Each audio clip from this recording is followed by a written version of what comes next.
오늘 우리 함께 말씀을 살펴보겠습니다. 마태복음 18장 말씀, 우리가 이번 주에 읽었던 마태복음 18장 말씀을 통해서 함께 살펴볼 텐데요. 18장 21절, 22절, 35절, 사실은 21절부터 35절까지 다 읽고 싶지만 좀 내용이 많기 때문에 전사님 설교 안에서 녹여내는 걸로 하고요. 우리 21절, 22절, 35절 말씀만 먼저 함께 읽도록 하겠습니다. 함께 읽겠습니다. 그때 베드로가 예수께 다가와서 말하였다. 주님, 내 형제가 나에게 자꾸 죄를 지으면 내가 몇 번이나 용서하여 주어야 합니까? 7번까지 하여야 합니까? 예수님께서 대답하셨다. 7번만이 아니라 70번을 7번이라도 하여야 한다. 너희가 각각 진심으로 자기 형제 자매를 용서해 주지 않으면 나의 하늘 아버지께서도 너희에게 그와 같이 하실 것이다. 아멘. 고맙습니다. 용서. 오늘 이 주제가 용서인데요. 참 쉽지 않은 얘기예요. 용서한다는 게 사실은 참 쉽지 않은 일입니다. 그렇지만 그럼에도 불구하고 우리 주님께서 우리에게 요청하시는 게 용서라는 거죠. 오늘 우리가 읽었던 이 마태복음 18장의 내용은요, 예수님의 제자 공동체, 그러니까 오늘 우리말로 하면 교회가 어떤 공동체냐에 대해서 예수님께서 가르쳐 주시는 이야기예요. 교회는 이런 사람들이 모여서 이렇게 함께 살아가는, 또 함께 성장해 나가는 공동체야. 그리고 이 수업의 마지막에 이 베드로라는 학생이 손을 들고 질문을 한 겁니다. 주님, 내 형제가 자꾸 나에게 똑같은 죄를 지으면 내가 몇 번이나 용서해 줘야 합니까? 7번이면 됩니까? 윤혜야, 혹시 윤재가 너한테 자꾸 잘못하는 게 있으면 혹시 7번 용서해 줄 마음이 있니?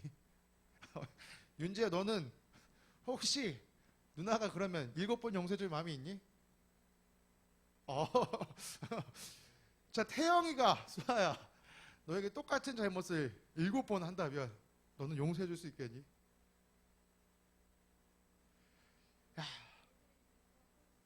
정말요? 대단한 친구들이네요. 여러분, 참 이게 쉽지 않습니다. 우리나라 사람은요, 몇 번 정도 용서해 주면 많이 용서해 준다 그래요? 그래, 우리나라는 3세판이잖아.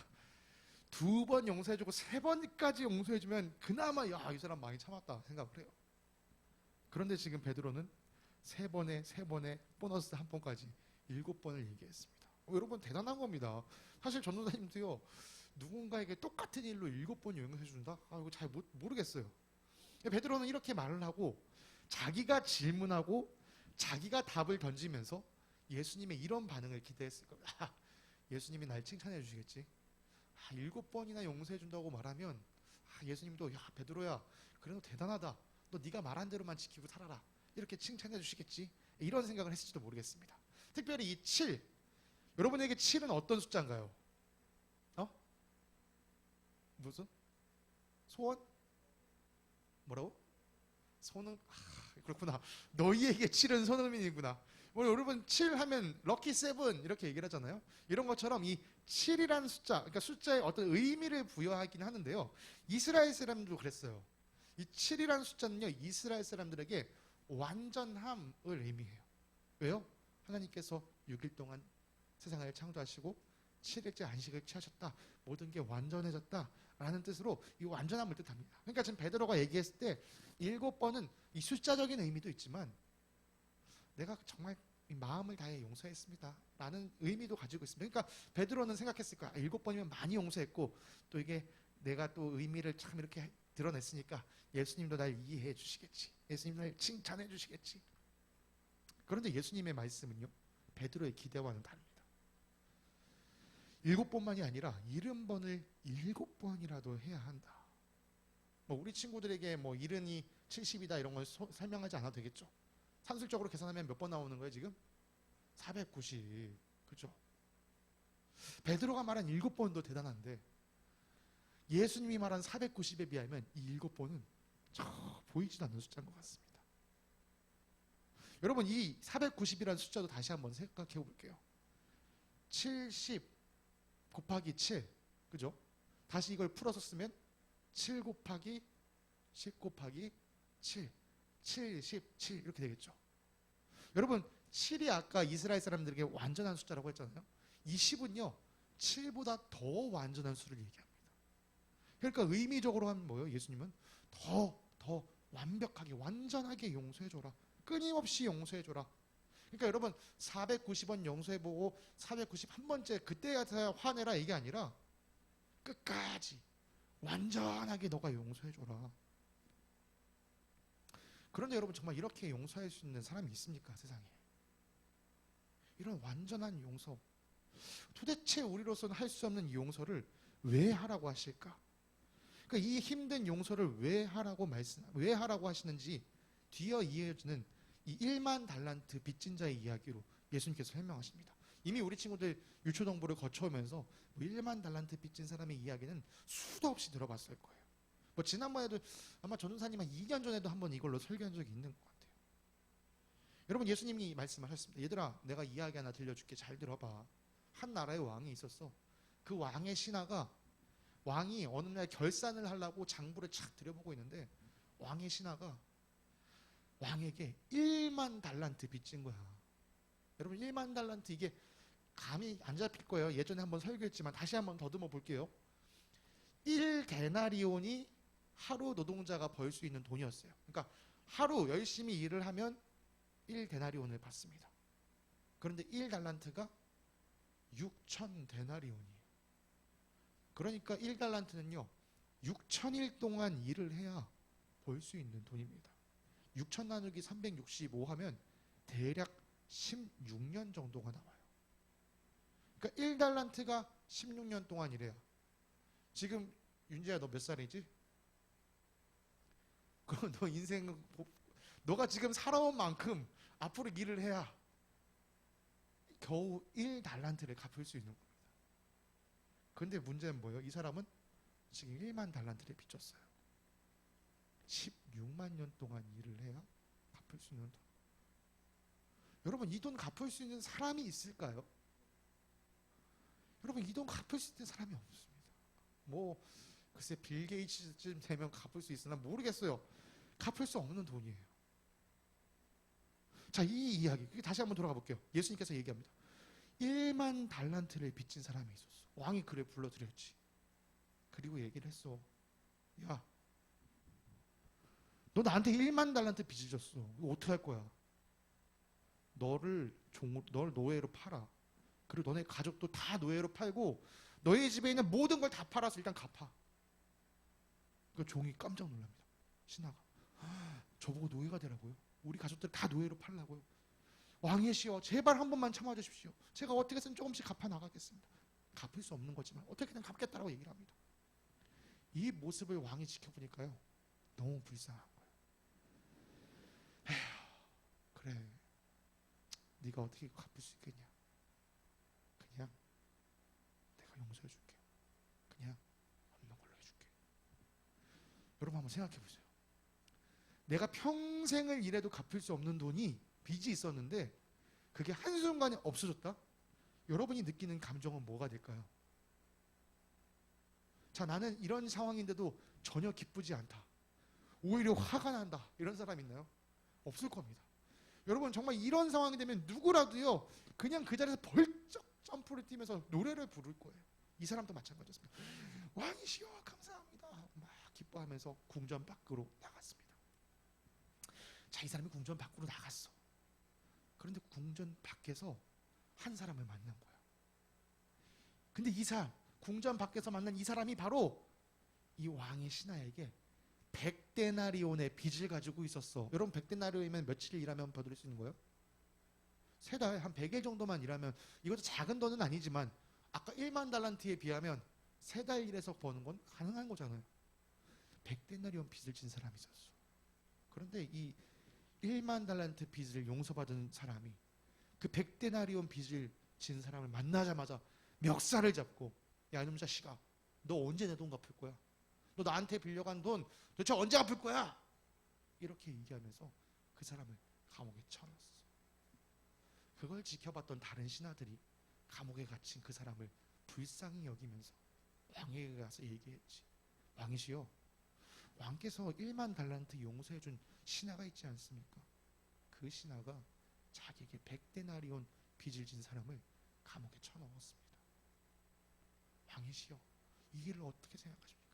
그 이야기를 들으니까 왕이 이제 쉽게 말하면 꼭지가 돌아버린 거예요. 뭐?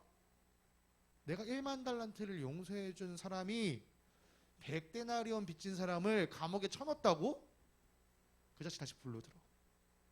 그래서 그 사람이 다시 궁전으로 들어가게 됐습니다. 그러자 왕이 그에게 이야기했습니다. 약한 놈의 자식아, 나는 1만 달란트나 되는 큰 빚을 없애줬는데 너는 고작 100데나리온을 용서해 주지 못해? 내가 너를 불쌍히 여겨줬으면 너도 네 친구를 불쌍히 여겨줬을 거 아니냐. 안 되겠다. 너 1만 달란트 빚을 갚을 때까지 감옥에 가 있어라. 예수님이 이 이야기를 마치시고 제자들에게 말씀하셨습니다. 너희가 각각 진심으로 자기 형제자매를 용서해 주지 않으면 나의 하늘 아버지께서도 너희에게 그와 같이 하실 것이다. 여러분, 이 18장 35절의 말씀은요, 여러분들이 잘 기억한다면 이미 마태복음 앞에서 읽었던 내용과 너무 똑같다는 생각할 거예요. 바로 마태복음 6장에 있는 주님께서 우리에게 가르쳐 주신 기도, 우리가 주기도문이라고 불리는 데 보면요, 이런 비슷한 내용이 있습니다. 우리가 우리에게 죄 지은 자를 사하여 준 것 같이, 용서하여 준 것 같이 우리의 죄를 용서하여 주십시오. 여러분, 이게 얼마나 중요한 내용이었던지 예수님은 기도문을 한번 가르쳐 주신 다음에 기도문 가르쳐 주신 그 바로 뒤에 다시 한번 말씀하셨어요. 너희가 남의 잘못을 용서해 주면 너희 하늘 아버지께서도 너희를 용서해 주실 것이다. 그러나 너희가 남을 용서해 주지 않으면 너희 아버지께서도 너희의 잘못을 용서해 주지 않으실 것이다. 그런데 이 말씀, 이 성경 말씀을 우리가 좀 가만히 생각해 봅시다. 이 말씀은요, 사실 우리가 잘 알고 있는 성경 내용이랑은 조금 달라요. 결이 달라요. 우리는 뭐라 그래요? 하나님의 사랑은 조건이 없는 사랑이다. 하나님의 용서는 값없는 용서다. 그런데 여기서 뭐라고 얘기해요? 너가 용서해 주면 하나님도 용서해 주시고, 너가 용서하지 않으면 하나님도 용서하지 않으신다. 마치 내가 해야지만 하나님께서 그렇게 해주시는 것처럼 성경에 드러나 있습니다. 그럼 성경이 지금 서로 다른 얘기를 하고 있는 걸까요? 그렇지 않습니다. 그렇지 않다는 사실을 알려면 다시 한번 그 100데나리온, 아까 1만 달란트 빚졌던 그 이야기를 다시 한번 곰곰이 생각해 봐야 됩니다. 여러분, 이 못된 신하가요, 자기에게 100데나리온 빚진 사람을 만나기 전에, 그 바로 전에 무슨 일이 있었어요? 자기가 1만 달란트 용서받은 일이 있었어요. 이 사람을 만나기 전에 자기는 1만 달란트의 용서를 받았던 거예요. 1만 달란트의 용서를 받았을 때 이 사람의 마음은 기쁨이 가득 찼습니다. 그런데 자기에게 100데나리온 빚진 사람을 만났을 때 이 사람의 마음에서는요, 기쁨이 사라졌어요. 이 사람을 향한 분노, 화가 치밀어오기 시작한 거예요. 그 순간 이 못된 신하는요, 자기가 받았던 큰 용서를 잊어버린 사람이 됐습니다. 여러분, 용서가 없었던 게 아니에요. 용서는 이미 있었어요. 근데 그 용서를요, 잊어버린 사람이 됐어요. 그래서 더 이상 이 용서가 이 사람에게 아무런 효력이 나타나지 않게 된 거예요. 왕에게 그렇게 큰 용서를 받았음에도, 그렇게 값비싼 용서를 받았음에도 왕의 용서를 싸구려로 만들어버린 겁니다. 1만 달란트짜리 용서를요, 100데나리온짜리 이 분노의 값어치로 바꿔버린 거예요. 이 사람에게 용서가 있었지만 더 이상 용서가 소용이 없게 된 겁니다. 여러분, 예수님이 그래서 이 용서하지 않은 신하에게 이 왕이 뭐라고 했는지 여러분 다시 한번 기억해야 합니다. 이게 중요한 포인트입니다. 내가 너를 불쌍히 여긴 것처럼, 너도 내 동료를 불쌍히 여겼어야 할 것이 아니냐. 여러분, 절대로 왕이 베푼 큰 용서를 싸구려로 만들어버려서는 안 됩니다. 사랑하는 친구들, 우리는요, 이 왕이, 이야기 속에 있었던 이 왕이 자기 종에게 베푼 것보다 더 큰 용서를 받은 사람들이에요. 바로 하나님께 용서를 받은 사람들입니다. 여러분, 성경은 이야기합니다. 우리 모든 사람이 죄를 범하였기 때문에 우리는 죽음의 값을, 이 사형의 값을 치를 수밖에 없다. 우리는 생명의 값을 내야 한다라고 이야기합니다. 이것은 아까 들었던 1만 달란트보다 훨씬 더 큰 값입니다. 우리가 절대 갚을 수 없는 빚이에요. 그런데 예수님께서 우리를 대신하여 이 빚을 갚아주셨습니다. 그렇죠.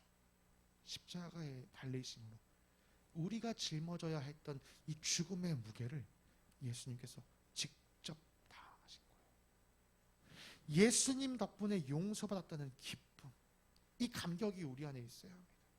여러분, 마지막 찬양에서 이런 가사가 있었어요.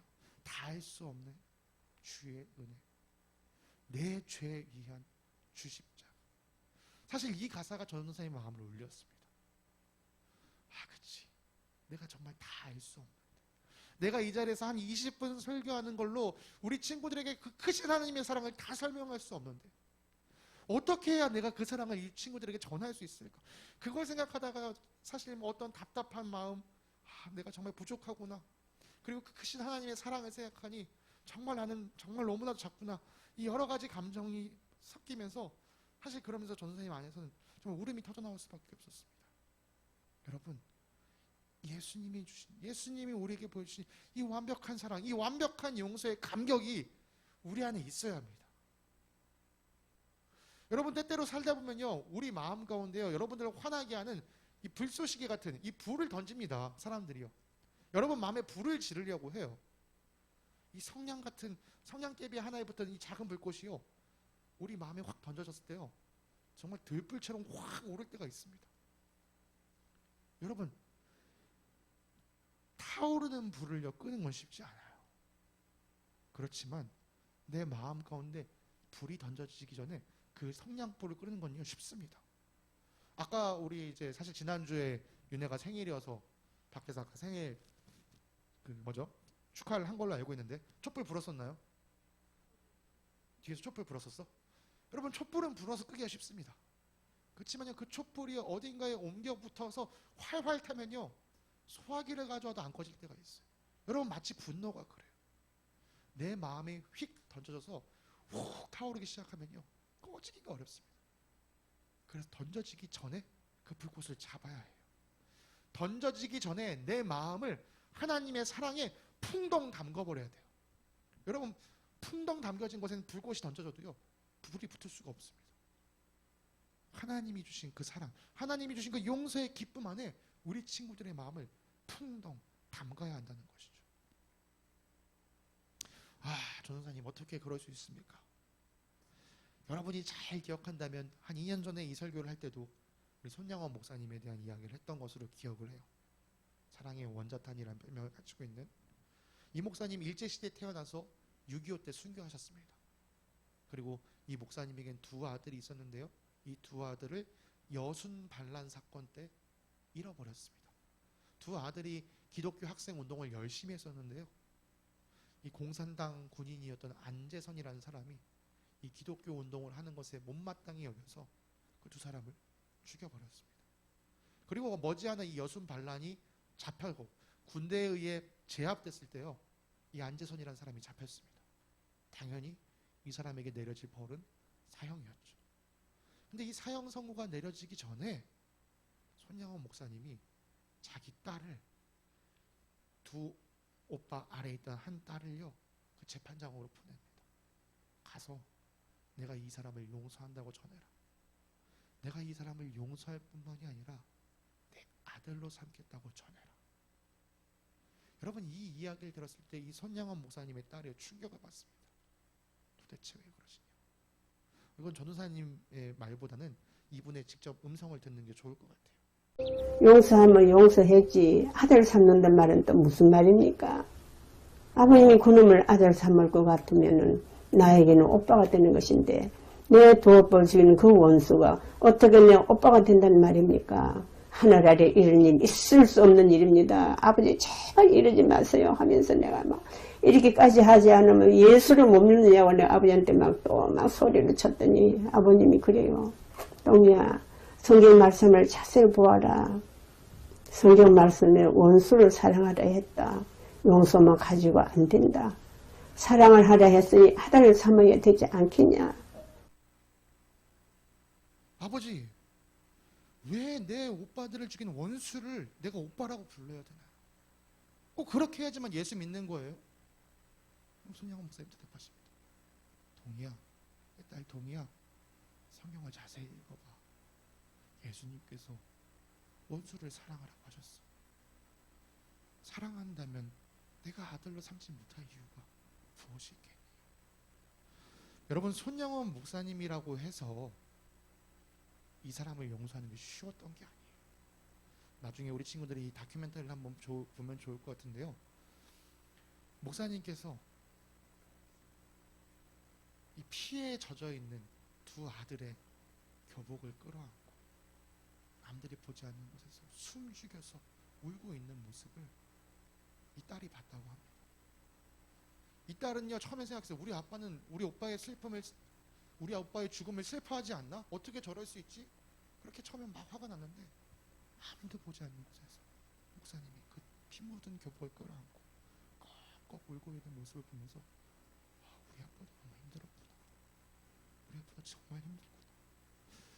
여러분, 용서하는 게 쉽지 않습니다. 그럼에도 예수님이 우리에게 요청하십니다. 용서해줘라.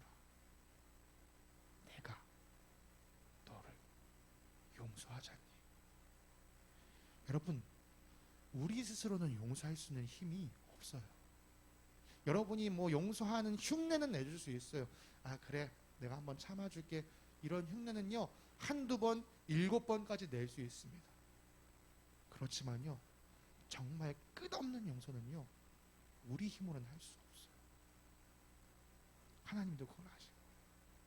그래서 우리에게 말씀하신 이 말씀의 핵심은요, 너가 억지로 용서하려고 하지 마. 대신에 내가 너를 어떻게 용서했는지는 반드시 기억해. 너 힘으로 억지로 안 되는 용서하려고 하지 말고 내가 너를 어떻게 용서했는지, 내가 너를 구하기 위해 어떻게 생명값을 치렀는지 너하고 반드시 기억해야 돼. 하나님께서는, 예수님께서는 우리에게 그것을 요청하고 계십니다. 여러분, 다시 한번 말하지만요, 여러분에게 던져지는 이 분노의 불꽃을 여러분이 마음대로 피할 수 없습니다. 그걸 휙휙 요리조리 잘 피하는 것 같다가도 어느새 나는 내 마음에 닿는 순간 내 마음은 확 불타기 쉽습니다. 여러분, 이 분노의 불꽃을 피할 수 있는 유일한 방법은 하나입니다. 여러분의 마음을 하나님의 용서의 기쁨 안에 담가버리세요. 그래서 이 분노의 불꽃이 아무리 던져져도 여러분 마음에 불 붙이지 못하게 여러분의 마음을 지켜내세요. 여러분, 그렇게 용서하는 사람이요, 이 세상에서는 찾아볼 수 없는 사람입니다. 여러분, 이 손양원 같은 분, 손양원 목사님 같은 분은 세상에서는 찾아볼 수가 없습니다. 그러나 예수님 안에서는 찾아볼 수 있습니다. 우리 친구들 화날 때 많을 겁니다. 화날 때요, 이 분노의 불꽃이 여러분 마음 앞에 보일 때요, 다시 한번 얘기하지만 윤회가 촛불을 끄듯이 끄는 건 쉽습니다. 네, 여러분, 그래서 여러분에게 분노가 차오르는 걸 느낄 때요, 한숨을 크게 할 때 먼저 쉬세요.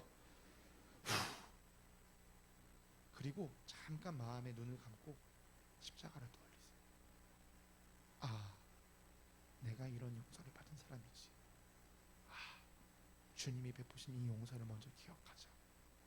그때 여러분이 힘으로는 할 수 없었던 용서가, 손양원 목사님 힘으로서는 할 수 없었던 용서가 우리 친구들을 통해서 하나님의 사랑으로, 하나님의 용서로 이루어질 줄 믿습니다. 전도사님은 우리 사랑하는 친구들이 이렇게 귀한 사람, 세상에 용서가 없는 이 세상에 참된 용서를 보여주는 귀한 주님의 백성 되기를 간절히 소망합니다. 전도사님 기도하고 오늘 설교를 마치도록 하겠습니다. 사랑과 은혜가 풍성하신 하나님, 감사합니다. 오늘도 사랑하는 친구들과 더불어 주의 말씀을 보게 하시고, 또 주님께서 우리에게 용서하라 하신 말씀을 우리 마음에 새기게 하시니 감사합니다. 주님 아시죠? 우리는 너무 연약해서 우리 힘으로는 도저히 누군가를 용서할 수 없습니다. 참, 우리 마음에는 작은 일에도 쉽게 화를 느끼고 또 쉽게 나는 그 화를 풀어야지만 직성에 풀린다라고 얘기를 합니다. 주님, 그러나 주님께서는 나를 위해 십자가를 오르실 때 마치 도살장에 끌려가는 어린 양처럼 아무 말씀하지 않으시고 그대로 나를 위해 묵묵히 십자가를 져주심으로 나를 용서하셨음을 주님 바라봅니다. 주님, 사랑하는 우리 친구들의 가슴 가운데 그 주님의 용서, 주님께서 베풀어 주신 용서의 기쁨이 차고 넘치게 하시고 우리 친구들의 마음이 그 주님의 용서 안에 풍덩 담기게 하여 주시옵소서. 그래서 사단 마귀가 우리 친구들 가슴 가운데 이 분노의 불꽃을 던지려 할 때라도 그 주님의 사랑으로 말미암아 우리 친구들의 마음이 지켜지게 하옵소서. 주님, 그렇게 우리 사랑하는 친구들이 이 세상에서는 찾아볼 수 없는 참된 용서의 사람이 되게 하사 우리 친구들을 통해 하나님이 드러나는 귀한 역사가 일어날 수 있게 인도하여 주시옵소서.